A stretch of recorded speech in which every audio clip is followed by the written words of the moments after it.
ലോകത്ത് മുഴുവൻ തന്നെ ലോകത്തിൻ്റെ കാര്യം എടുത്തു കഴിഞ്ഞാൽ വളരെയധികം വായന കുറഞ്ഞുകൊണ്ടിരിക്കുന്ന ഒരു കാലഘട്ടത്തിലൂടെയാണ് നമ്മൾ കടന്നുപോയിക്കൊണ്ടിരിക്കുന്നത്.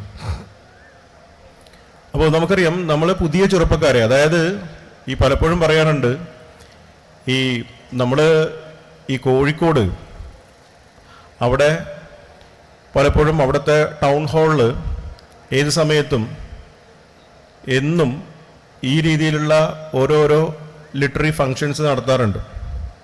അപ്പോൾ അവിടെ പോയി കഴിഞ്ഞാൽ നമുക്ക് മനസ്സിലാവുന്നൊരു കാര്യം, അവിടെ 40+ ആയിട്ടുള്ള 45 കഴിഞ്ഞ ആൾക്കാരാണ് ഏറ്റവും കൂടുതലുണ്ടാവുക. ഇതിപ്പോൾ എവിടെ പോയി കഴിഞ്ഞാലും നമുക്ക് കാണാൻ വേണ്ടി പറ്റുന്നൊരു സംഭവം, ഈ 45ഉം 50ഉം കഴിഞ്ഞ ആളുകളെ വീണ്ടും വീണ്ടും ഉദ്ധരിച്ചുകൊണ്ടിരിക്കേണ്ട ഒരു കാര്യമില്ല.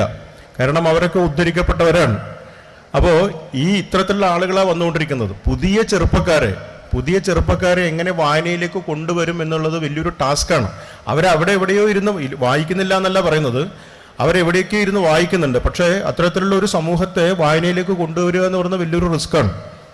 അപ്പോൾ അതിനെ എങ്ങനെ മറികടക്കാം എന്നുള്ളതിൻ്റെ ഭാഗമായിട്ട് വേണം, അതും കൂടി ആലോചിച്ചിട്ട് വേണം യഥാർത്ഥത്തിൽ ഈ പുസ്തകമേളകളെ നമ്മൾ പലപ്പോഴും വിലയിരുത്തേണ്ടത്.